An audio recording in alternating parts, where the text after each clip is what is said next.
Aleluya. Capítulo 4, que es donde nos quedamos el otro día, porque estamos intentando de dar a comprender ese tiempo glorioso con el que Jesucristo bendijo a la nación de Israel y a todas las naciones. Lucas capítulo 4, vamos a ver a Jesús llegando a la sinagoga de su pueblo, que es Nazaret. Gloria al Señor, versículo 18.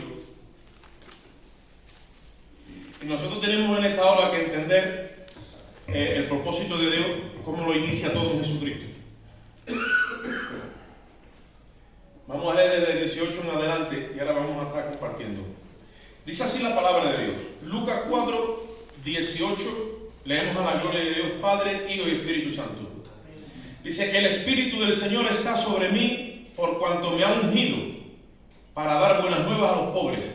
Me ha enviado a sanar a los quebrantados de corazón, a pregonar libertad a los cautivos y vista a los ciegos, y a poner en libertad a los oprimidos, y a predicar el año agradable del Señor. Amén. Vamos a hacer una oración. Padre, te damos gracias en esta hora, Dios mío, por tu infinito amor y tu misericordia. Te pedimos en esta mañana, Señor, que tú me escondas detrás de la cruz, nunca sea visto yo, Dios mío, y sea tu palabra expuesta de una forma clara, Dios mío, para que podamos llegar a entender, Dios mío, tu plan, tu diseño y tu propósito. Alumbra nuestros ojos, Dios mío, en esta hora, los ojos del entendimiento, alúmbralos tú, Dios mío, con el poder de la cruz, Señor, para que podamos en esta hora alcanzar, Dios mío, ese nivel que tú nos quieres dar en Jesucristo, Señor. Para gloria y honra de tu nombre lo pedimos y esperamos en ti, en el nombre de Jesús. Amén. Gloria a Dios. Cuando Jesús fue a Nazaret y empezó su ministerio, hemos leído esa escritura que la mayoría de nosotros la conocemos, pero él hizo ahí unas expresiones donde dice que el Espíritu del Señor estaba sobre él porque lo ungió Dios. Mucha gente confunde la unción con el Espíritu de Dios y creen que es lo mismo, pero dice: el Espíritu de Dios está sobre mí porque me ungió. Él estaba ya ungido de antemano. La palabra untar viene del castellano refregar. Estaba ungido por Dios, estaba refregado, ¿vale? Por eso es que el Espíritu de Dios viene o no viene, o se manifiesta o no se manifiesta. Hay que estar ungido por Dios, ¿vale? Entonces, y mucha gente cree que es lo mismo, pero no es lo mismo. El Espíritu de Dios no puede operar sobre alguien que no esté ungido. Por eso es que cuando una persona habla de parte de Dios y no está ungida por Dios, la cosa no va. Porque no la puede dirigir el Espíritu, la dirige la persona. Y ahí nosotros tenemos que tener esta hora de discernimiento para eso. Dios nos ha dado su Espíritu para que discernamos. Cuando Dios está en el asunto, tenemos que tener discernimiento de que Dios está en el asunto. Hay veces que está muy claro, hay otras veces que está más camuflado. El discernimiento es el que te revela siempre qué espíritu es el que tú estás mirando, escuchando, quién te está guiando, qué es lo que se está moviendo aquí. La Biblia dice: no recibáis a todo espíritu, dice, sino probad los espíritus. La versión antigua dice: pesadlos. Pesadlos. Todo espíritu que confiesa que Jesucristo venido en carne, dice, es de Dios. Ese es primera de Juan. Pero el que no lo confiesa, no. Y ahí hay una revelación oculta detrás de eso, pero yo no voy a entrar ahí hoy. Lo que quiero que entendamos es que cuando Jesús empezó su ministerio, él hizo ahí unas expresiones donde dice que ha sido ungido para dar buenas nuevas a los pobres, para sanar a los quebrantados del corazón, ¿vale? Que no es lo mismo sanar el cuerpo que sanar la herida del alma, aunque también mucha sanidad viene cuando de adentro nos curamos, para pregonar libertad a los cautivos y vista a los ciegos, dice, y a poner en libertad a los oprimidos y a predicar el año agradable del Señor. Yo comenté a ustedes que en Israel se celebraba una fiesta que se le llamaba la fiesta del jubileo. ¿Os acordáis? Esa fiesta en Israel se celebraba cada 50 años. Cada 50 años naturales, ¿de acuerdo? Venía un jubileo. Y en ese año, en Israel, los que habían quedado cautivos eran liberados. Las personas que habían quedado endeudadas, la deuda se saldaba. Y tenían que volver a su familia y tenían que volver con su gente. Incluso las propiedades que habían perdido las recuperaban. Bendito jubileo en aquel tiempo. ¿De acuerdo? Y todo se reiniciaba. En términos políticos, que siempre la política corre o se mueve entre los dos extremos, está el capitalismo, ustedes lo saben, ¿verdad? Y está el comunismo. El comunismo supuestamente no quiere que el capitalista crezca y se enriquezca, por eso es que te vende el comunismo, y el capitalista, pues, el que crea riqueza y crea un capital, ¿vale? Con el jubileo nada de eso tendría razón, porque cada 50 años se reinicia todo. Entonces nadie se hace rico al punto de oprimir a nadie, y nadie es pobre al punto de quedar en una desgracia y toda su vida ser pobre. Ese diseño viene ¿de dónde? Viene de Dios. Es más, cuando Jesucristo vuelva a la tierra, pues yo sé que los hermanos todos lo saben, pero no hay quien no lo sabe, Jesucristo va a volver a la tierra y va a gobernar como rey. Como dice el coro que hemos cantado, todos le verán. Y Él bajará aquí e instaurará su reino. Y nosotros deberíamos estar preparándonos ya para eso. Porque hay muchos que dicen, no, que yo me voy a morir, o que el arrebatamiento, tú olvídate de todo eso, tú muévete en la directriz de que eres un ministro del nuevo pacto.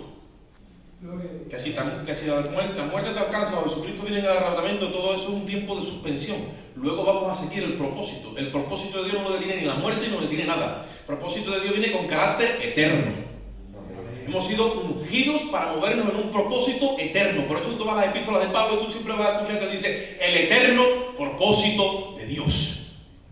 Y tú te tienes que ir metiendo ya en la mente que eres eterno, que vas a vivir para siempre. Tienes que adquirir un patrón de pensamiento que no tienes tope, que eres eterno. Y cada vez vas a más, pero no hay un tope definido. Y cada vez vas a mejor. Y aunque nuestro cuerpo, dice la Biblia, y este hombre exterior se va desgastando, dice, no obstante, el interior, el de adentro, se va renovando cada día. Y cada día va cogiendo más la forma de Cristo. Cada día la luz de este ser interno se va macizando más en nosotros. Y cada día vamos como aumentando. Nos dice que la senda del justo es como la luz de la aurora, que va en aumento hasta que el día es perfecto. No habla de que cuando llega arriba cae como cae el sol hasta el ocaso y viene todo el día. No. El justo siempre va para arriba. El justo siempre tiene que estar en crecimiento, siempre tiene que estar en avance. Esa tiene que ser nuestra mentalidad. Aunque hay procesos en la vida del creyente, ustedes me entendéis, ¿no? Pero tenemos que tener esa verticalidad. ¿Qué sucedía en el jubileo? En el jubileo, cada 50 años naturales, todas estas personas quedaban liberadas. Si habían pedido un crédito o estaban endeudados, se cancelaba la deuda. Qué bueno, ¿verdad? Para los que pagan la hipoteca dicen, mira, pues no vendríamos a la mente que yo, el jubileo que en tal año sí me había pedido un año antes, y ahí, ¿no? Gloria a Dios. Eso era el jubileo, hermano. Era un saldo que todo se reiniciaba y se quedaba 0.0 y todo el mundo volvía a su orden inicial. Gloria a Dios. Ni dejaba a Dios que prosperaran más y que cogieran más tierra. No, Dios dice un momento, la tierra es mía. Y la tierra es mía, yo te la dejo, que tú la labres, que tú la briegues, que tú la negocies, pero hasta aquí. Bueno, ¿hasta aquí por qué? Porque la tierra es mía. De Jehová es la tierra, dice la Biblia, el mundo y su plenitud, los moradores que habitan en ella. Entonces al final, el jefe es el que manda. Entonces si se le metían algunos paros de que iban a crecer, y que iban a prosperar, y que iban a llegar, nada. Dios se lo quitaba rápido con el jubileo y nuevamente te volvía a tu estado original. Amén. Por eso que viene bien el jubileo, porque cuando nos damos cuenta, hermano, aquí el único grande se llama Jesucristo. El único que es rico se llama Jesucristo. Y él siendo rico, dice la Biblia, que se hizo pobre, para que nosotros en nuestra pobreza fuésemos enriquecidos. Amén. Entonces, en el jubileo había unas situaciones que se daban. Pero él dice algo al final del mensaje que dice, y a predicar el año, dice, agradable del Señor. En otra parte leímos Marcos 1.15 que dice, el tiempo es cumplido, dice, y el reino se ha acercado. Por lo tanto, arrepentíos y creed en el Evangelio.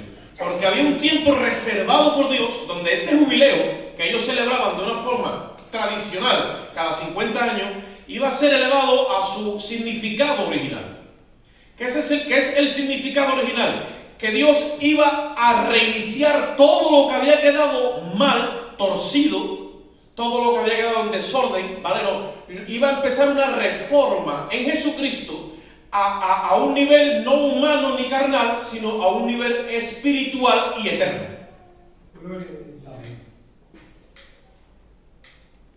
Iba a decir, lo voy a repetir, pero como no lo tengo escrito, lo he dicho de mente y lo voy a intentar de repetir. Que Dios empezaba una reforma del cosmos a todos los niveles, no era simplemente humana. Es humana y es también divina, y es celestial, y es a todos los niveles. Por eso es que tú muchas veces cuando lees las epístolas, lees términos como que hasta el tiempo de reformar todas las cosas, dice. Las que están arriba en los cielos, las que están en la tierra. Estamos en la reforma, ¿no? La reforma no empezó con Lutero. Con Lutero empezó la reforma protestante. Pero la reforma real empezó con Jesucristo. Amén. Y acaba con Jesucristo. Porque Él es el alfa y Él es la omega. Y el que comenzó la buena obra, dice, la perfeccionará hasta el día de Jesucristo. Esa es la buena obra. Nosotros nos identificamos con Lutero cuando nos interesa. Pero cuando no, lo dejamos es que Él ya hizo su parte. Nosotros tenemos que identificarnos con la obra del Espíritu Santo a través de Jesucristo. Amén. Entonces, esa obra que empezó Jesucristo, que los judíos no entendieron en su momento, como le dijo a Natanael, cuando estaba debajo de la higuera te vi. Y Natanael creyó, dice, porque te dije te vi, ¿crees? Pues yo te digo a ti que tú de aquí en adelante vas a ver que ángeles descienden y suben sobre el Hijo del Hombre. Y que los cielos serán abiertos. Por eso que a ese tiempo, digamos, de bendición, de júbilo, le llamaban también una temporada de cielos abiertos. Y yo quiero en esta mañana, con el favor de Dios y la paciencia vuestra, dar a conocer la repercusión que eso ha traído, no solamente en el nivel humano, sino a todos los niveles, que eso ha traído en cuanto a lo que es el plan de Dios, ¿vale? Los 5 beneficios que se celebraban en Israel, desde la figura y la sombra, cada 50 años, era el año agradable del Señor, que él ha ido el año de jubileo, también llamado como tiempo aceptable y cielos abiertos. Cuando Jesucristo comienza a leer esto, no era el año 50, era el año 48 o 47. Cuando Jesucristo culminó su obra, ¿vale? Ahí es que se inicia el año agradable del Señor. Y yo expliqué el otro día que, como esto es un diseño divino y eterno, ¿vale? Lo están descendiendo, lo están bajando para meterlo dentro de otro diseño que es este, que no es divino ni es eterno. Este diseño es humano, ¿vale? Y tiene caducidad. Nosotros somos seres creados dentro de un cronos. Estamos sujetos a materia, a espacio y a tiempo, cronos, ¿vale? Pero va a descender el diseño de Dios, que no está sujeto ni a tiempo, ni a espacio, ni a materia, sino que viene de arriba, viene eterno, ¿vale? ¿Cómo Dios lo hace? Dios, que es espíritu y que es Dios, se mete en Cristo y desciende. ¿Me estáis escuchando? Amén. Y tenemos lo de Dios, que es eterno, que es divino, envuelto en carne, como dice Romanos 8:4, en carne de semejanza de pecado, a causa del pecado, y se mete en Cristo. Cuando se mete en Cristo, ingresa lo eterno en lo temporal. Amén. Y ahí se está moviendo. Y cuando se está moviendo empieza, dice, el Espíritu de Dios me ha ungido, porque Él me ha ungido para esto, para lo otro, dice, y para pregonar que el año agradable del Señor. Y entonces que la gente no entendía muy bien, pero porque el jubileo en sí tiene 2 fases. Una es la humana, temporal, y otra es la divina y eterna.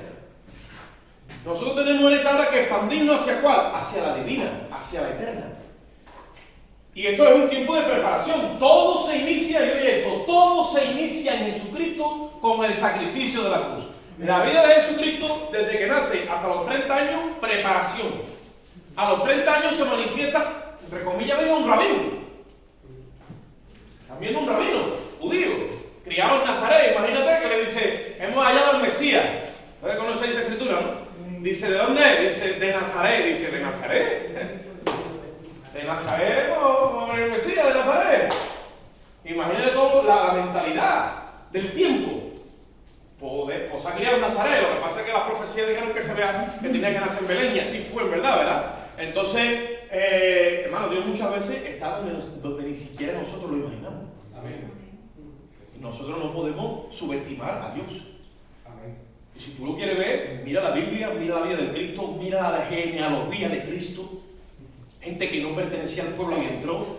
Ahí está la ramera, tú dices, esto es una locura, es que a Dios le encanta ser así, por lo visto.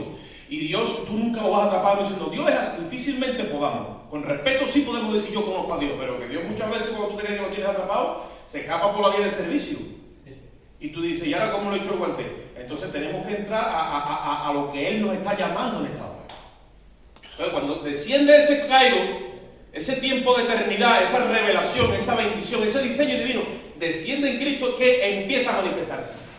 Y Jesucristo está haciendo su labor como el Salvador del mundo, aunque todavía no ha llegado el momento de la cruz, pero también se está presentando como un monarca que espera a la nación de Israel y está presentando su candidatura como monarca, ¿vale?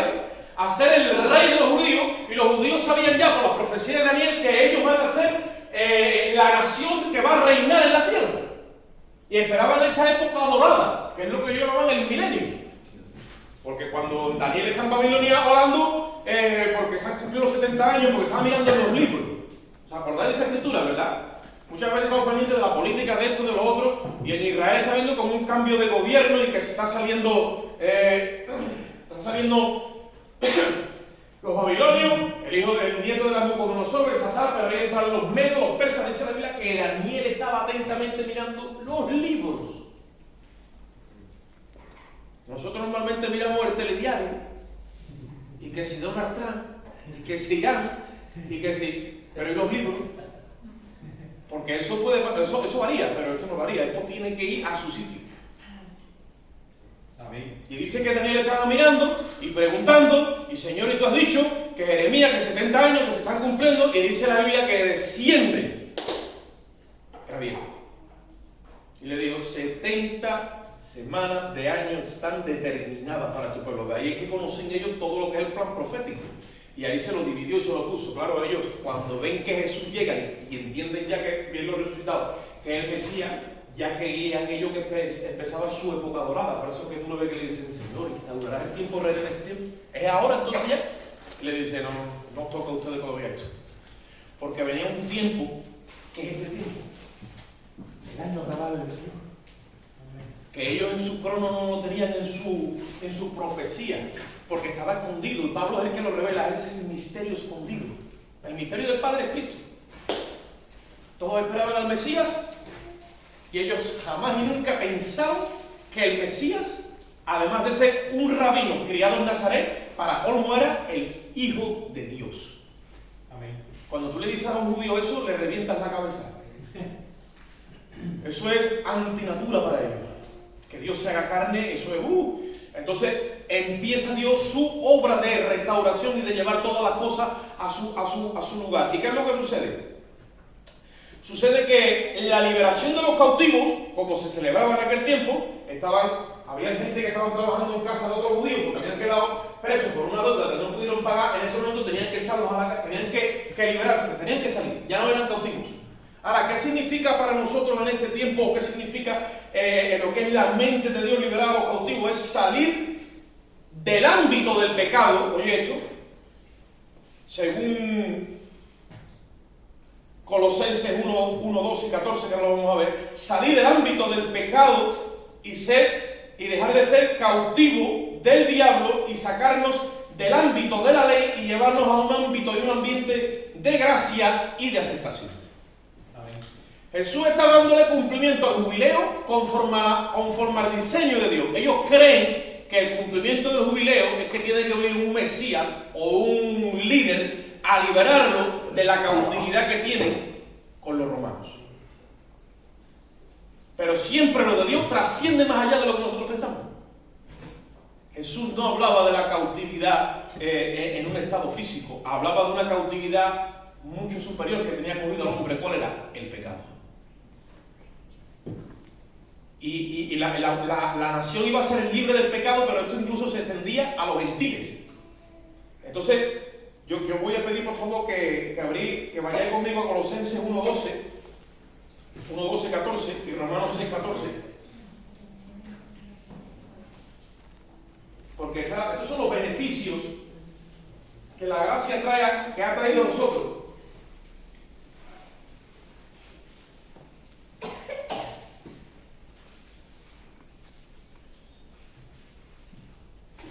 Colosenses capítulo 1, versículo 12 al 14.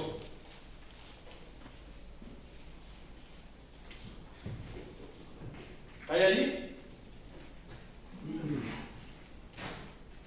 1, 12, 14. Dice: con gozo dando gracias al Padre que nos hizo aptos para participar de la herencia de los santos en luz, el cual nos ha librado de la potestad de las tinieblas y trasladado al reino de su Hijo amado, en quien tenemos redención por su sangre, el perdón de los pecados. Él es la imagen del Dios invisible y el primogénito de toda la creación. El cual nos ha librado de la potestad de las tinieblas y nos ha trasladado al reino de su Hijo amado. ¿Cuál es uno de los beneficios que nosotros recibimos en el jubileo que Dios tenía planificado? Que Dios te saca de una dimensión, de una esfera de tinieblas y te lleva a una esfera de luz llamada el reino de su Hijo amado. Y aunque seguimos aquí, seguimos en este mismo cuerpo, seguimos entre comillas en este mismo ámbito, pero en el plano espiritual ya no somos cautivos de ese ambiente. Amén. Somos cautivos de un reino de luz. Amén.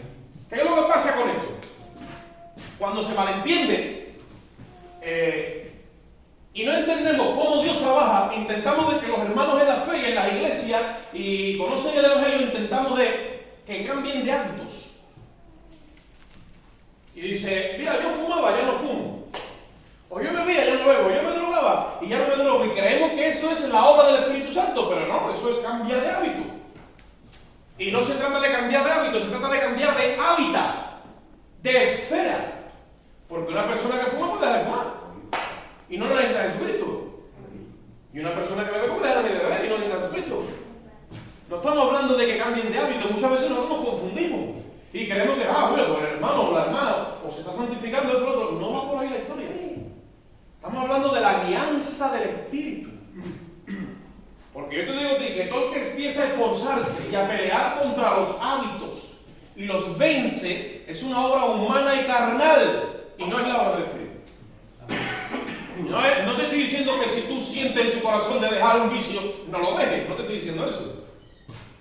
Yo te estoy diciendo que esa obra no es la obra oficial del Espíritu. El Espíritu te traslada literalmente de un hábito, de un reino de tinieblas y te mete en el reino de la luz. Amén. Te ilumina esto. Amén. Como decía el hermano, te pone la gafa del Espíritu y te empieza a mostrar su gracia, su bondad, su perdón, su amor, y te empieza a embriagar con lo de Él. Y llega un momento que tú estás caminando en una justicia, en un jubileo superior al que los hombres te pueden promover. En ese ámbito de luz, en ese ámbito de gozo, en ese ámbito de alegría, si tú no fumabas, no es que tú dejes de fumar porque estás peleando contra el tabaco, es que el tabaco desaparece de tu mente, no tiene lugar, por incomparecencia. Porque es que ya lo que estás tomando en más te proporciona más satisfacción que el mismo vicio. Amén. Ese es el diseño del Espíritu. El diseño del Espíritu es que si el pecado tiene un nivel en tu vida, Dios te eleva la mente, te eleva los ojos, te eleva a ese nivel de cargo, de gracia, de jubileo de arriba, y te dice: donde abunda el pecado, sobreabunda la gracia de Dios. Amén. Entonces tus ojos, en vez de fijarse en el pecado, se fijan en la gracia. Amén. A ti te empieza a atraer lo de Dios. Te atrae el ayudar a una persona. Te atrae el colaborar con algo que tiene que ver con las cosas de Dios. Te empieza a atraer. ¿Tú no sabes por qué? Eso es la gracia de Dios operando en el corazón del pecador arrepentido. Eso es. No que tú lo promueves como si fuéramos Cáritas Diocesana. No. Porque Cáritas Diocesana también lo llevamos dentro del corporado. A todos nos han bautizado y Roma nos ha dejado también de lo suyo. No. Que te nace de corazón, que tú sientes deleite en hacer eso. Porque esas son las obras que Dios tenía preparadas de antemano para que anduvieran con ellas. No las tienes que fabricar, ya estaban preparadas. Pero eso produce en ti un deleite, produce un gozo, produce una alegría. Que tú miras para atrás y dices: mira, pero si yo solo Dios estaba peleando con esto, ¿y ahora por qué no tengo que pelear? Porque por incomparecencia ya no está el pecado en tu mente. Amén. Ese es el diseño de Dios. Donde abunda el pecado, dice: pelea contra él. Hermano, pelea contra el pecado. Hermano, vamos a forzarnos. No voy a juzgar que no se diga o que esté mal, ¿vale? Pero no es el diseño de Dios. Y te lo digo porque seguramente habrás caído en esa línea de patrón igual que yo. ¿Y qué? Estás peleando contra el pecado y sí, lo ves un día o dos, de semana, 3 meses, pero el que hace 4 que te cogen fuera de base, como dice el americano, ¿qué pasa? Ahora llega el diablo y dice, ven para acá, y ahora te da el mes, las pagas, los finiquitos y te pone el día otra vez. ¿Por qué? Porque el diseño no es correcto. Ahora, cuando estás en la llenura del Espíritu, cuando estás en ese formato que dice que nos ha librado de la potestad de las tinieblas, es que literalmente las tinieblas tienen que soltarte. Y además hay otras tinieblas que le pertenecen a Adán que están en nosotros, como me tuve que explicar el otro día. Porque la condenación es esta, que la luz vino al mundo, dice Cristo, y los hombres amaron más las tinieblas que la luz. Y nosotros muchas veces como hombres tenemos la sabiduría de Adán, la sabiduría nuestra como seres humanos. Dice, no seas sabio en tu propia opinión, dice la palabra, ¿no? Entonces esa sabiduría en mi propia opinión también son tinieblas que hay en mi mente. La luz viene de aquí. Y el Espíritu es el que hace que esto se ilumine en mi mente y yo empiezo a ver el asunto con la guianza del Espíritu. Amén. Entonces, cuando nos trasladas de reino, yo estoy en otro ámbito y en otro hábitat. Y entonces los hábitos se me van cayendo. Amén. No los tengo que arrancar, solo se cae por inercia. Porque estás caminando en una justicia superior y esos patrones en el nuevo hombre no tienen encaje, no tienen asidero, no los pueden agarrar. El nuevo hombre es un ser creado por Dios que dice que es creado en la justicia, la santidad de la verdad. Entonces, el nuevo hombre, hermano, no tiene que pelear contra el pecado. Amén. Tú dirás, no tiene que pelear contra el pecado porque el diseño que trae de fábrica a él no le atrae el pecado. Él está diseñado por Dios para obedecer a Cristo, a Dios en todo momento. Amén. ¿Dónde Dios hizo ese diseño? Lo hizo en Cristo cuando tuvo 33 años peleando contra el pecado, ¿vale? Y todo el tiempo hizo la voluntad del Padre. Amén. Cuando tú vienes a Cristo ahora, le entregas tus pecados y te metes en ese cuerpo ensangrentado lleno de pecado y te saca limpio, totalmente limpio y puro, ese cuerpo, ese ser que viene ahora para atrás, es nuevo, una nueva creación, tiene injertado el Espíritu de Cristo. Amén. Que es espíritu vivificante. Él no se fija en las cosas de la tierra. Él está todo el tiempo como la hermana convertida. Está todo el tiempo mirando a las cosas de arriba. Y dice la palabra, como son más altos los cielos que la tierra, dando a entender un poco para que entendamos la diferencia que hay. Dice, así son más altos mis pensamientos que los vuestros. Porque cuando tú estás guiado por el Espíritu, tú estás pensando con los pensamientos de Dios. Amén. Tienes metido en la mente los pensamientos de Dios y ahí te empiezas a mover. Llega un momento que el pecado ahí no tiene parte. No tiene ni parte ni suerte. El pecado no pinta nada en lo que Dios.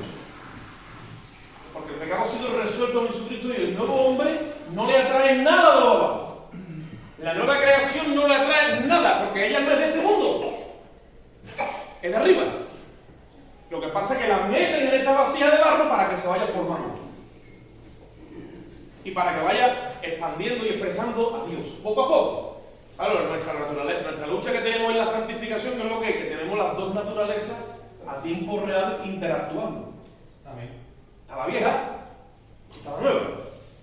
Y muchas veces la vieja sale y toma el control, ya se deshace y peca muchas veces, ¿verdad? Amén. Y tenemos ahí para decir, bueno, ¿qué hacemos? ¿Cómo bregamos con esto? Me decía un hermano, bueno, ya en la santificación, ¿cómo se briega con el pecado? Porque si la obra de Jesucristo está hecha, está acabada, no hay pecado, ¿cómo se briega ahora con esto? Y todo esto no lo tiene que enseñar el Señor, porque dice, es verdad. Si alguno peca, ¿qué pasa? Dice, abogado tiene para con el Padre, Jesucristo justo. Amén. Pero que el pecado no computa delante de Dios, como un juez, ¿vale? Sino que ahora tú eres tratado por Dios y tu carácter, Dios va modelando tu personalidad, tu carácter, tu actitud y tu conducta de padre a hijo. Tú estás dentro de la casa. Amén. No puede haber en la mente de un hijo de Dios que tu padre te va a entregar al juez. Eso tiene que salir de la mente de los hijos de Dios. Y eso donde eso se cuaja bien y se forma en un ambiente de gracia, en un lugar de aceptación, en un lugar donde reina el amor, reina la paz, reina el gozo, reina la armonía, reina la seguridad. Y entonces tú empiezas a mamar eso, empiezas a degustar eso y eso se va formando en ti. De manera de que tú empiezas a sacar tu verdadera personalidad, sale con más facilidad. Ahora, en otros ambientes de orden, por ejemplo, legalista o de prohibitario, entonces ahí se crea una especie de trauma. La persona no sabe qué está pasando porque no es un diseño de santificación por gracia, sino que es un diseño de santificación por ley. Todo es ley, todo es reglamento, todo es normal. Y eso lo que hace es que saca para afuera la vieja, no la nueva, saca la vieja. El apóstol Pablo dice, yo por la ley, Pablo, porque coge Romanos 7 y distorsionan, ¿vale? Romanos 7 es un diseño, o Pablo dando a entender que la santificación del creyente por ley, o por normativa, o por reglamento, lo que hace que potencia más la vieja criatura. Dice, y yo fui a la ley me dijo, no codiciar. Entonces, cuando yo fui a la ley, dice, hay otra ley, es la ley que está en mis miembros. Y esta ley que está en mis miembros está sujeta a la ley de Adán, que es nuestro primer marido, que es la ley del pecado y de la muerte. Como yo le doy vida a esta ley, y a estos miembros, al final dice, lo que no quiero, dice, es lo que hago, lo que aborrezco. Y lo que quiero hacer, eso no hago. Y empieza con una especie de trabalengua, y muchos dicen, mira, si es que somos pecadores, porque Pablo dice, y porque trata, y al no encajarlo bien, ahí tenemos a mucha gente pecando, y tan tranquilo, como que no pasa nada, y ese no es el diseño. Es que Pablo está diciendo que la ley no fue dada para la santificación. La ley tiene un propósito y es señalar al pecador y convencerlo de pecado y de transgresor. Cuando viene a Cristo, se acabó la ley. Por eso él dice que el fin de la ley, ¿qué es lo que es? Cristo. Amén. Para justicia a todo aquel que cree. Amén. Y ahí dice, hombre hermano, la ley, bueno, si le dices a un judío, un mesiánico, ya te lo carga. La ley de Moisés se acabó. Oh, sí, la ley era temporal. La ley era temporal. Y todo el diseño de ceremonias y sacrificios y expiaciones, todo tenía un tiempo para darnos a conocer eso, ¿me entiendes? ¿No? Pero cuando venimos a Cristo, Pablo dice, la ley no fue para el justo, sino para el transgresor. Y ahora, ¿cómo entonces nos vamos a santificar? Guiados por el Espíritu. Amén. Y he dicho guiados. No he dicho empujados, ni agobiados, ni manipulados. Digo guiados por el Espíritu. Él es el que nos guía en este bendito camino. ¿Amén? Entonces, Dios nos cambia de hábitat. Gloria a Dios. Romanos 6:14. Un momentito vamos allí. Y nos saca también de un ambiente de ley para llevarnos a un ámbito de gracia y de aceptación. Vamos a ver Romanos 6:14. A mí me dijo un hermano en la fe hace muchos años que Romanos 6:14, bueno, que el capítulo 6 de Romanos era imposible, que no era verdad lo decía. Que era imposible lo que decía. Que lo había leído a un erudito y había maestros en la palabra que decían que eso no podía ser. Entonces, ¿se equivocó el apóstol Pablo cuando dice en Romanos 6 lo que dice? Romanos, capítulo 6, versículo 14. Voy a leer desde el 12. Desde el 11 mejor. Romanos 6, 11. Mira, ahí lo dice. Así también vosotros consideraos que dice. ¿Muertos a qué? He explicado antes cómo trabaja el pecado en una dimensión de gracia. El pecado te llama. Pero si tú estás en el Espíritu y en esa nueva creación, no atiendes a esa voz. Amén. No es que tú estés ahí peleando. Eso no, porque te digo a ti que eso ya desde salida ya está vencido. Nunca he ido tú con el coche que tiene desequilibrio la rueda y lo suelta y tira para el lado. Y tira para el lado. Y va a con una tensión porque como si está bien equilibrado, el coche va correcto. ¿Verdad que sí? Lo puedes soltar, ¿verdad? Ahora, como no, va por ahí con una pelea. Porque si lo suelta, hay falta de equilibrio. Sí. En cuanto a nuestro entendimiento de la verdad de Dios, hay falta de equilibrio. Por eso muchas veces estamos peleando contra el pecado y esa tensión que llevamos por dentro. Y después, cuando pecas, no sabes cómo bregar con él, te sientes mal, te sientes culpable, no sabes si se lo tiene que contar alguien, y de esto, y para cómo se llega aquí, hermano, el pecado, entonces ya apagado. El diseño lo han arruinado por todos lados. Mira lo que dice. Así también vosotros considerados como muertos al pecado. ¿Y qué hemos muerto al pecado? No, muerto. Dile cómo que quiero muerto, estás muerto. Y el pecado te llama, ¡ay, todo! Pero está muerto. ¿Y cómo yo voy a considerar muerto el pecado? Dice, no reine pues el pecado en vuestro cuerpo mortal, de modo que lo obedezcáis en su concupiscencia.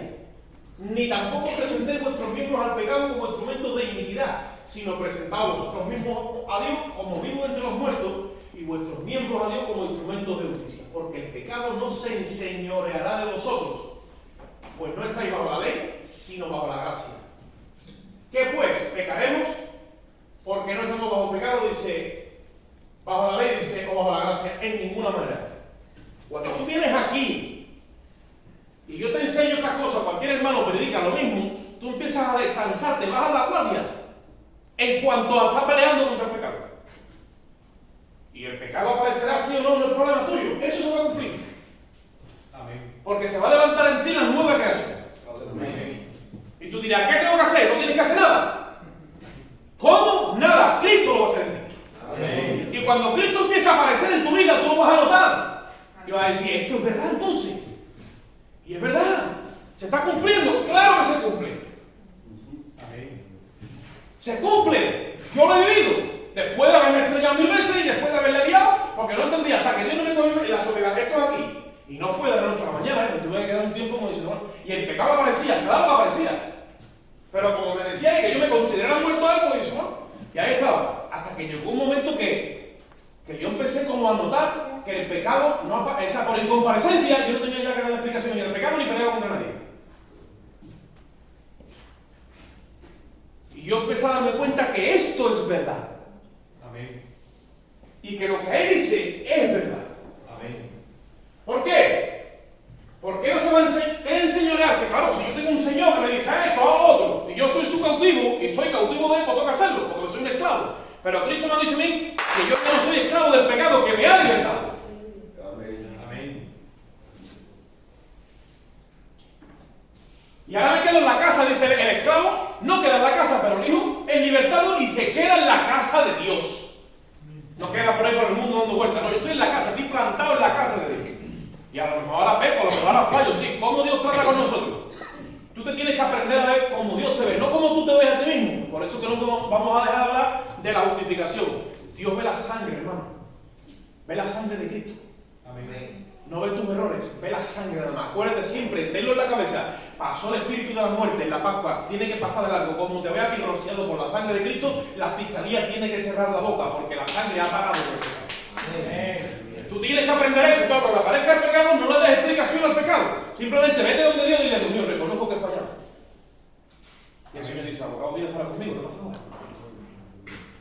Ahora dice ahí después, pecaremos porque no estamos bajo la ley, sino que estamos bajo la gracia. Dice, de ninguna manera. ¿Por qué? Porque tú cuando esas cosas empiezan a pasar, hay algo en ti que a ti no te agrada ya. Tú quieres verdaderamente ser santo para ese Dios que te ha llamado y servirle, y cada vez que el pecado aparece, a ti te deja como un mal sabor. Claro que sí, porque esa es la nueva creación. Amén. Esa es la nueva creación. Tú tienes que aprender entonces a examinarte a ti mismo y a ver cuáles son las reacciones entre una cosa y otra para tú saber que estás caminando en la fe. Amén. Ahora, si tú llegas y dices, mira, gloria a Dios lo que ha dicho el hermano, ¿no? Tú dices, malo, ¿cómo? Gloria a Dios, gloria a Dios, gloria a Dios, pero ¿con qué vertiente me lo está diciendo? ¿Verdad? Por eso dice ahí, en ninguna manera. Y cuando tú lees, pero el capítulo empieza diciendo eso, los que hemos muerto al pecado, dice, ¿cómo viviremos? Una cosa es pecar, ¿vale? Yo quiero dar el blanco, pero fallo. Se escuchaba en los arqueros de la antigua amartilla, que significa ha errado el blanco, ¿no? Dice que amartilla significa fallar, no en un tiro de arco, no. Un tiro de arco de flecha falla, no das en el blanco. O se escuchaba la palabra amartilla, que en el griego es pecado, ¿vale? Y en el hebreo, la palabra Torah, ley, significa dar en el blanco con un tiro de arco. Para que nosotros veamos los dos extremos. Entonces, cuando yo hago la voluntad de Dios, yo siento satisfacción. Cuando yo no hago la voluntad de Dios, pues yo siento que le he fallado a Dios, ¿vale? No, pero yo me tengo que empezar a aprender, yo tengo que aprender a moverme en esto. ¿Por qué? Porque yo no puedo dejar que en mí se forme una mentalidad de pecado. Ni de acusación, ni de culpa. Ustedes saben el montón de gente que no ha sabido bregar con la culpa. Y en medio de ese no saber gestionarla, han hecho locuras. Se han suicidado. O han dicho, bueno, pues como yo soy culpable, mira, pues ya vamos, voy a tirar de la manta y pues no saber gestionar la culpa. Y resulta que al final la culpa venía de alguien que estaba en el nombre de Dios gestionando o guiando. Os dije el otro día cuando empezamos estos estudios que de la misma forma que Dios, cuando Abraham, por ejemplo, cuando se da cuenta que ahora tiene 2 hijos, no estaba dentro de su plan, pero se juntó con dos hijos y uno era hijo de la esclava y otro era hijo de la libre. ¿Os acordáis de eso, verdad? Él tiene que con el dolor de su corazón y un padre echar a quien tuvo que echar. Dice que tuvo que echar a Agar, que es Ismael. Porque Agar y Ismael son de los de... y persiguiendo. Dice que de la misma forma que entonces el que era conforme a la esclavitud y conforme a la carne perseguía al del espíritu, y por eso que Ismael perseguía a Isaac, dice lo mismo pasa hoy. Y tuve un montón de hermanos en la iglesia persiguiendo a otro, pero resulta que el que persigue es el carnal y el perseguido es el espiritual. ¿Y cómo lo persigue? Con la culpa. ¿Y cómo lo persigue? Diciéndole tú no estás bien. ¿Y cómo lo persigue? Diciendo tú no estás en santidad. ¿Y cómo lo persigue? Le tiene un montón de cosas para meterle para que la persona no se concentre en la gracia de Dios. Ese ambiente no es el ambiente de gracia, ni es el ambiente que tiene alguna iglesia. No. En la iglesia tiene que haber un ambiente de gracia, de aceptación, de amor, de paz, de virtud, de gozo. Amén. Entonces, cuando eso pasa, viene aquí. ¿Ustedes os acordáis de Judas? Por la escritura. La Biblia dice que Judas se fue y se ahorcó y se reventó. ¿Sí o no? Ustedes saben que Judas, no voy a justificar que Judas, ¿vale? Porque era hijo de perdición y estaba ya como... Pero si tú miras la secuencia, Judas se arrepintió. Igual que Pedro. Pedro se arrepintió también, ustedes lo saben, ¿verdad? Pero como el Señor había preparado de antemano, Pedro, cuando vuelva, confirma a mis ovejas. Pedro, en esa fe que yo te veo, aunque esta noche me vas a fallar antes que cante el gallo, pero... Y Pedro cuando falló, él se fue a un rincón y lloró amargamente, dice la palabra. Pero Judas cuando vio que se arrepintió, ¿qué hizo? Fue a buscar a los líderes. Y le dijo, yo he entregado sangre inocente. Imagínate un hombre con la culpa, con la carga de haber entregado sangre inocente. Eso es impresionante, la culpa, la carga que lleva ese hombre. Y le dijeron a los líderes, a nosotros, allá tú con la culpa. Imagínate tú andar. Y ya vino el diablo y le dijo, mira, tú no eres digno ni. Y cogió y hizo una locura. Que Dios nos abra los ojos del entendimiento en esta hora. Amén. De verdad lo digo, es más grande y es más pequeño, para no echarle más la culpa a nadie. Amén. Amén. Y si tú en tu vida tienes situaciones, y yo en la mía, ¿vale? Coge la culpa y llévasela a Cristo, porque Él se hizo culpable por todos nosotros. No se la eches a nadie, porque hay gente a nuestro alrededor que no está preparada para gestionar la culpa y el diablo aprovecha su viaje. La culpa la llevó Cristo. Él se hizo culpable y responsable de todos nuestros pecados. Y una vez que los actos ya se han cometido, ya no podemos hacer más nada, porque ya están cometidos. Ahora la responsabilidad de nuestros actos se los llevaremos a Él. Porque Él dice, venid a mí todos los que estáis cargados y trabajados. Ahora, ¿esa palabra para quién es? ¿Para el que trabaja con una bombona? ¿Para el que está los albañiles trabajando? No, para el que va cargando con la culpa. Para que va cargando con un montón de situaciones en la cabeza. El Señor dice, ven a mí. Tú que estás cargado y trabajado, ven a mí. ¿Por qué? Porque yo te voy a hacer descansar. Echa sobre mí tu carga, dice el Señor, que yo la voy a llevar. Amén. Es Cristo la solución a todos nuestros problemas. Eso es lo que nos enseña a dejar de ser cautivos. Tú tienes que aprender a dejar de ser un cautivo en tu mente. En el momento que tú dejas de ser un cautivo en tu mente, tú eres libre. Amén. Y se puede ser libre sin ser un fanático. Se puede ser libre sin ser un libertino. Se puede ser totalmente libre. Amén. Y se puede ser santo sin ser un fanático. Amén. Yo puedo venir aquí con mi traje de chaqueta, con mi corbata, con mi raya al lado, con mi Biblia, con pinta pastoral. Lo puedo hacer y lo he hecho. Lo he hecho. Bueno, lo he hecho porque me lo han impuesto. No me ducho hasta con la corbata. Parece que me metieron ese versículo que sin corbata nadie ve al Señor y yo con la corbata hasta en la ducha, vamos. Qué locura. Después le cogí un sinvero, dicen en el pueblo, que no, ya no quiero saber yo más nada. Cuando fuimos a Esira, ¿te acuerdas que vinieron esta gente de Montesión? Me vio a mí allí en el altar sin corbata y llevaba una bolsa de corbata. Toma, hermano, te voy a regalar una corbata. Digo, una corbata me va a regalar a mí. Porque estaban todos los hermanos de ministros allí vestidos y yo estaba de playa. Oh, qué gracia. Pero bueno, yo soy libre en el nombre del Señor. Pero si me la tengo que poner porque los hermanos sienten que hay que ponérsela, ¿me entienden? Y por protocolo de ellos yo lo hago, no hay problema. En ese sentido no hay problema, ¿vale? Pero que eso es una santidad que no tiene que ver con lo que Dios pide. ¿Vale? Entonces, en esta línea de culpa y de ser libres, cuando Dios te hace libre aquí, hermano, aquí, ya tú eres libre. ¿Y cómo tú eres libre aquí? Cuando el Hijo te liberta. Amén. La Biblia dice, y conoceréis la verdad, y la verdad os hará libres. Amén. Y después dice, si el Hijo os libertare, seréis verdaderamente libres. Juan 8:35. Entonces, cuando te liberta el Hijo y te muestra las cosas conforme a la palabra, en la visión de la cruz, tú eres verdaderamente libre. Ya no hay diablo que te coja a ti.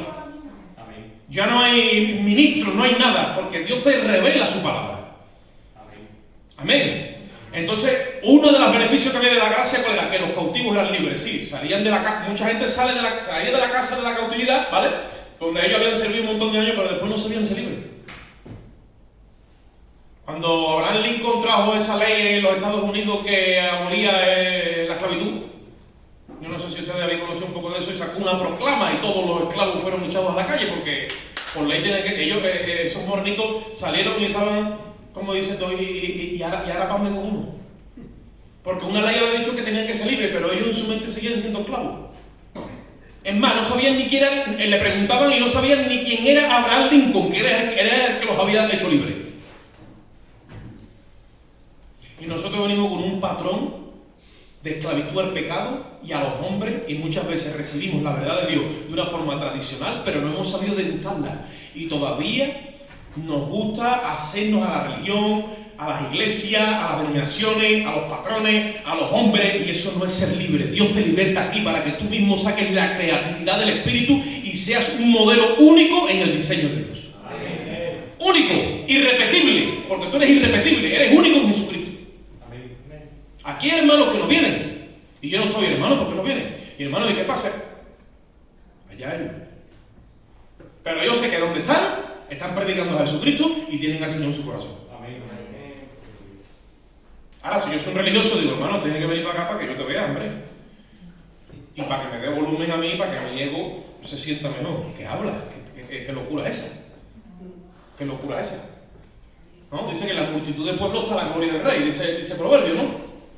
Como dijo David, voy a censar al pueblo, le digo, Juan, no hagas eso. Que Dios te bendiga, que te dé que te dé 2 veces más, pero no hagas eso. Y coge David lo hace.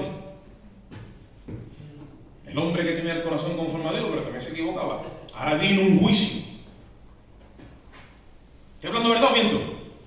Por un capricho de un líder. Por eso, hermano, mira, yo estoy aquí y lo hago siempre, lo intento hacer con temor y respeto, pero que yo le digo al Señor, Señor, yo no me puedo equivocar aquí. Yo me equivoco en mi casa, me equivoco donde sea, aquí yo no me equivoco, Señor. Tú me pones la palabra que tengo que decir, y yo aquí no me equivoco. ¿Por qué? Porque equivocarme aquí no tiene nada que ver con la trascendencia que me equivoque en mi casa, en cualquier otro lado, o en cualquier otro de eso. Esto tiene que ver con lo sagrado, con lo divino, con lo puro, con lo eterno. Amén. Esto puede salvar un alma y meterla en la gloria y extraviarla y mandarla a la perdición. Amén. Entonces, que Dios nos dé ese equilibrio, ese temor, ese amor, esa sinceridad, esa transparencia y eso que necesitamos, ¿vale? Para poder servirle al Señor. Otra de las cosas que venían en aquellos beneficios era el perdón de los pecados. Vamos a abrir la Biblia en Colosenses 2:14.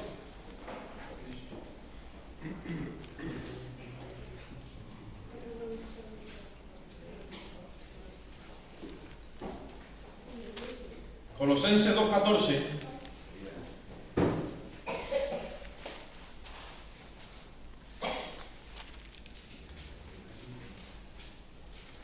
Que tiene que ver con lo que es saldar la deuda, la cancelación de la deuda. A ellos se les cancelaba las deudas que tenían financieras.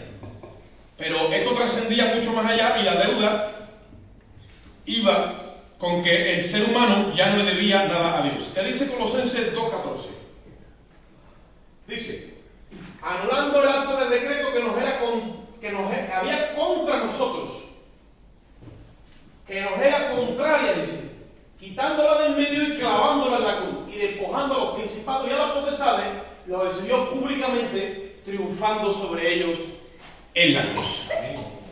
Eso a nosotros nos da a entender que la deuda que teníamos con Dios, porque la Biblia dice que la paga del pecado es muerte, ¿vale? Y entonces en un acta donde en base a los decretos de Moisés, que se llamaba el acta de decreto, ahí son escritas nuestras obras cada vez que hemos transgredido la ley de Dios.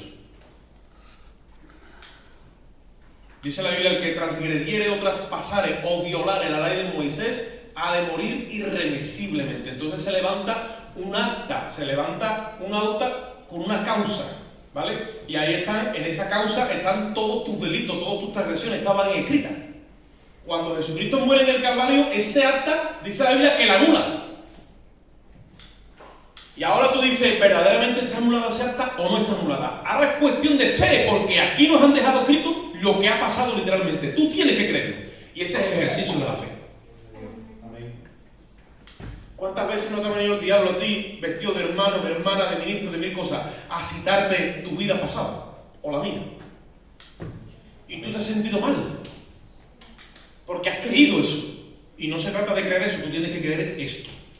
Somos nueva criatura en Jesucristo. Las viejas cosas pasaron y aquí todas son hechas nuevas. Amén. Si mezclamos la vieja creación con la nueva y no entendemos que la cruz ha partido eso, entonces todavía nos está faltando conocimiento, pero simplemente eso, conocimiento. Nosotros tenemos que llegar a un conocimiento completo y pleno de lo que Cristo ha hecho en la cruz. Entonces dice, anulando este decreto. ¿Os acordáis el primer día que dije, bueno, ¿cómo es posible que yo quiera que mi acta esté anulada? Porque la mía está anulada. ¿Tú sabes que la mía está anulada? La mía está anulada. ¿Y la tuya está anulada o no está anulada? Amén.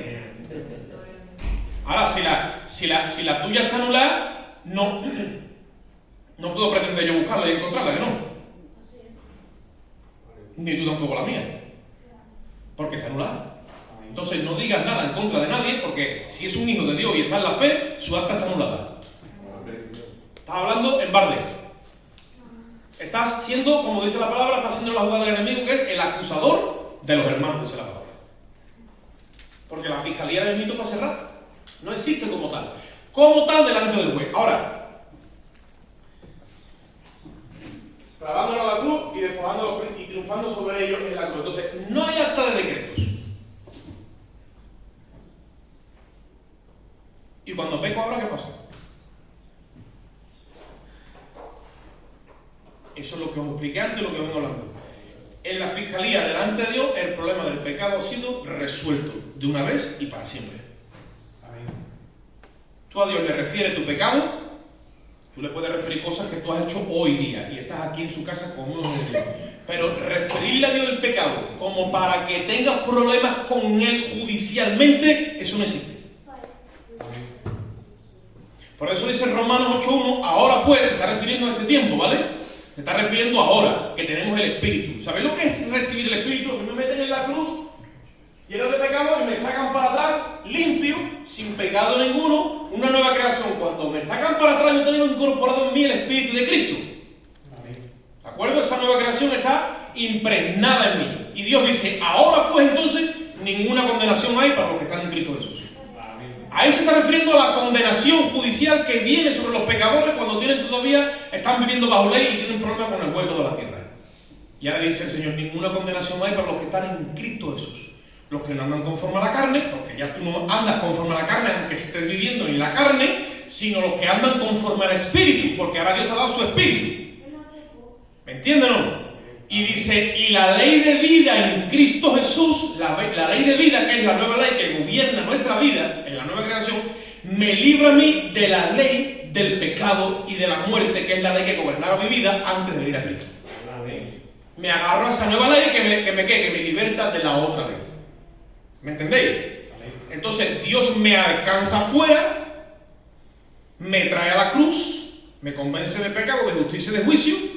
Y cuando yo le entrego mis pecados a Cristo, porque he sido convencido de que se los entrega a Él, se los entrego a Él, ya mis pecados no son más. Amén. Y ahora me trae a la casa. Sí, yo en la casa he fallado delante de Dios. Sí, yo fallo, sí. Ahora ya sigue estando presente. Ninguna condenación hay para los que están en Cristo Jesús. Ah, pero yo he pecado, yo he fallado, sí, pero aquí hay otras herramientas. ¿Vale? Aquí tenemos la exhortación en amor. Aquí tenemos incluso la reprensión en amor. Aquí tenemos incluso la amonestación en amor. Y aquí todas las cosas que tenemos, todo es en amor. ¿Por qué? Porque estamos criando hijos para el reino, modificando su conducta, sus patrones de comportamiento, pero todos en amor. Amén.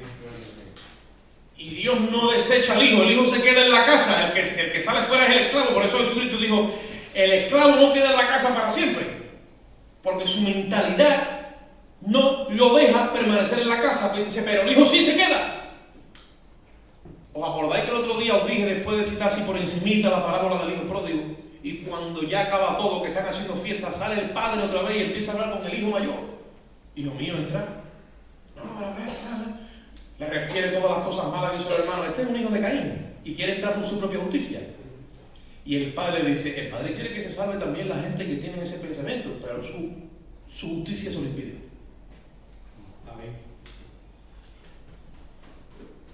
Y Jesucristo dijo, el hijo se queda en la casa, pero el esclavo se queda fuera. Por eso él no entró, porque es esclavo de su obra y de sus patrones y de su comportamiento. Y cuando tú eres esclavo de tu obra, de tu propia justicia y de tu comportamiento, creyéndote que Dios te va a aceptar por eso, entonces eso mismo te impide entrar a la casa. Porque para estar aquí hay que entender que esto es por gracia y que toda la gloria es de Jesucristo. Amén. Aquí nadie puede estar por su propio mérito, ni se va a llevar ni una pizca de gloria. Toda la gloria es de Jesucristo. Ahora aquí Dios te va a educar, te va a formar, te va a enseñar, te va a poner traje, te va a poner el anillo, te va a poner un calzado, te va a enseñar el señorío de Cristo, cómo son todos los patrones en el reino, cómo es que se gobierna el reino. En el reino, mira, en el reino, hermano, el mayor se hace más pequeño. Eso para empezar. Amén. Dice, y el que dirige, como el que sirve. Y si ya te inviertes en la pirámide, tú dices, en el reino entonces la cosa va totalmente diferente como va en el mundo. Pues claro. Que Jesucristo la última noche que cenó con los discípulos se quitó la toalla, la cogió, yo no sé si era el tallín que llevaba, pero el caso es que lo usó como toalla y le lavó los pies a los discípulos, hermano. Y después de haberle lavado los pies, le dijo, ustedes ven que las naciones, los gobernantes, los príncipes, los que están al frente, se enseñorean de ellas. Y le dijo, pero no será así entre vosotros, sino el menor o el mayor, hágase el menor. Y si yo, siendo maestro y Cristo, como ustedes decís que soy, y es verdad que lo soy, he hecho esto, digo, hacerlo también ustedes los unos con los otros. Amén. Y en ese orden es muy difícil que el enemigo tome ventaja. Porque es un orden de amor donde el más grande entre nosotros, que no es ni un pastor, ni un papa, ni un cura, es Jesucristo, ha hecho eso. Entonces ahí, en esa pirámide invertida, el enemigo no tiene nada que hacer. No tiene nada que hacer, porque lo que gobierna es el amor, lo que gobierna es la luz. Y el más pequeño, entonces, nos alegramos con él, lo llevamos, lo traemos, le damos parte, y esa es nuestra alegría. Amén. Y vamos a buscar perdidos y hacemos fiesta.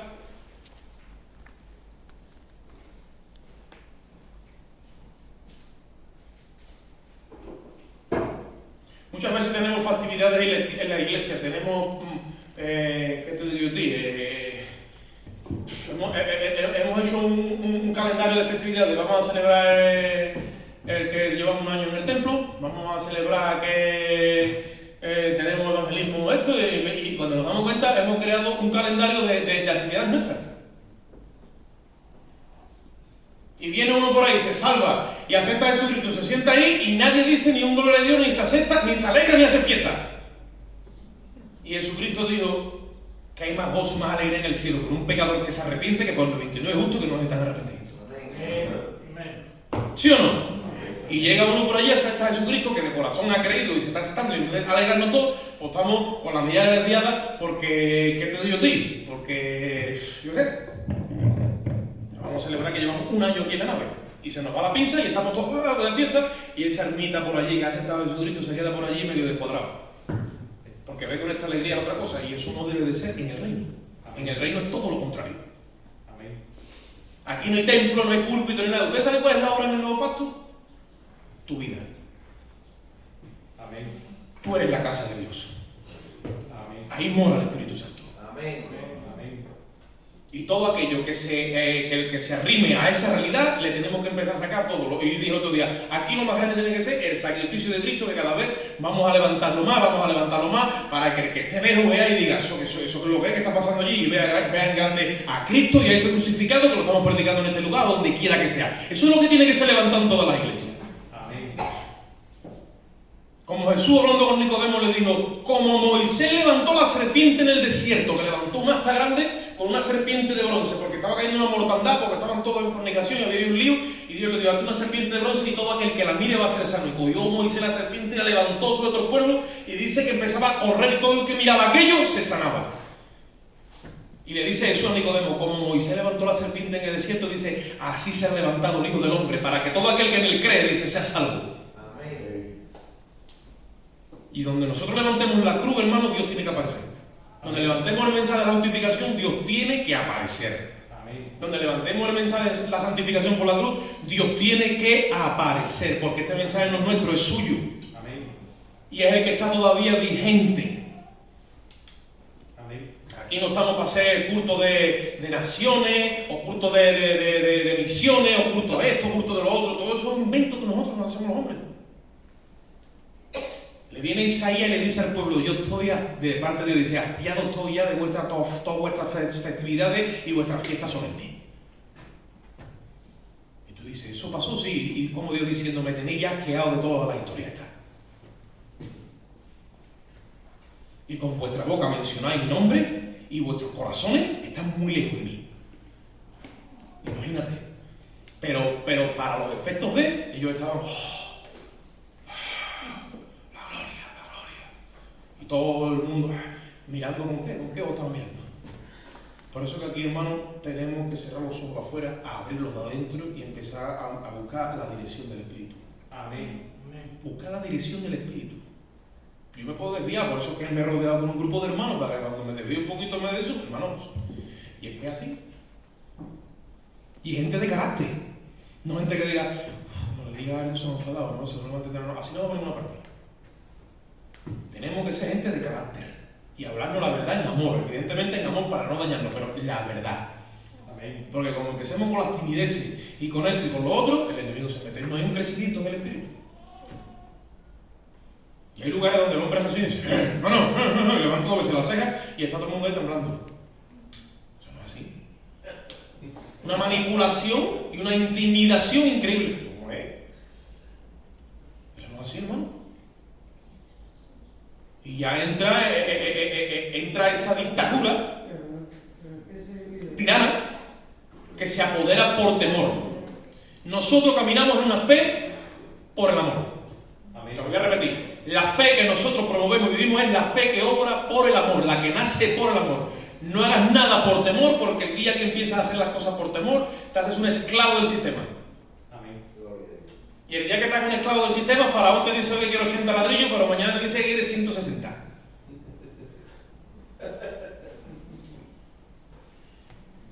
Y como tú no tengas revelación y seas libre por el Espíritu, pero no te cuadra 160, no, pues yo no me 160, dice, no, ahora voy a hacer 320.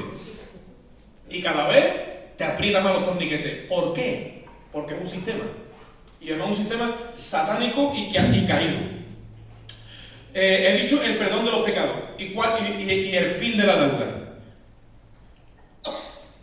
Si tú no te grabas en tu mente de que tú no le debes nada a Dios, siempre vas a sentirte en deuda con Él.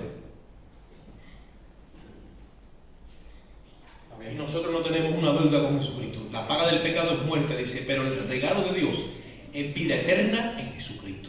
Amén. La dádiva de Dios, ¿sabes lo que es una dádiva? Es un regalo. Como intentes devolver el regalo, no has entendido todavía. Amén.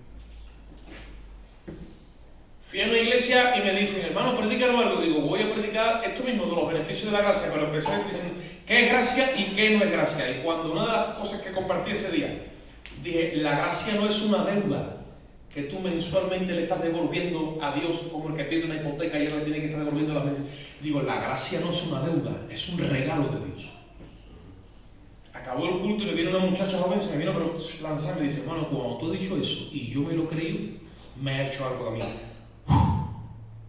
Dice, estoy ahora mismo, como que parece que peso menos y tengo como una carga que me han quitado del pecho. Digo, porque has creído con fe y el Espíritu Santo ha honrado esa fe. Tú no le debes nada a Dios porque Dios te ha regalado la salvación por medio de la fe. Amén. Otra cosa es la gratitud que tú sientes con Él. Claro que yo estoy agradecido, imagínate, y tú también. Amén. Eso es otra cosa. La gratitud que el Espíritu promueve en ese corazón. ¿Me entienden o no? Amén. Eso es otra cosa. Ahora, la salvación que tú se la debes a Dios, vete otra vez la palabra del hijo pródigo. Padre, dame la herencia de los bienes que me corresponde. Y se la da. No, pero si tú me debes a mí. Y se va. Y la quema. Y malgasta la herencia, porque ahí viene la palabra pródigo. Pródigo no viene en la Biblia. No viene. Pródigo es aquel que desperdicia una herencia y se la fuma por ahí, se la bebe. Y viene, y el padre, en vez de estar para reñirle y para reprocharle, sale corriendo y lo cubre y lo besa. Y le pone un anillo en su mano y le dice: tú eres mi hijo. Y si todavía estas palabras te causan daño, es porque todavía tenemos ahí la esclavitud del hijo que está dentro, del que está en la casa obedeciendo, que no es así.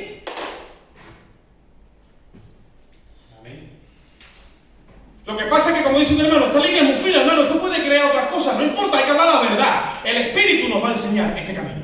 Amén. Para entender la palabra gracia en su significado más intrínseco. Gracia es el favor, el mérito que no tenemos ninguno. Dios te lo regala. Amén. ¿Sabes por qué? Porque hasta que no entendamos eso, nos vamos de alguna forma a buscar mérito.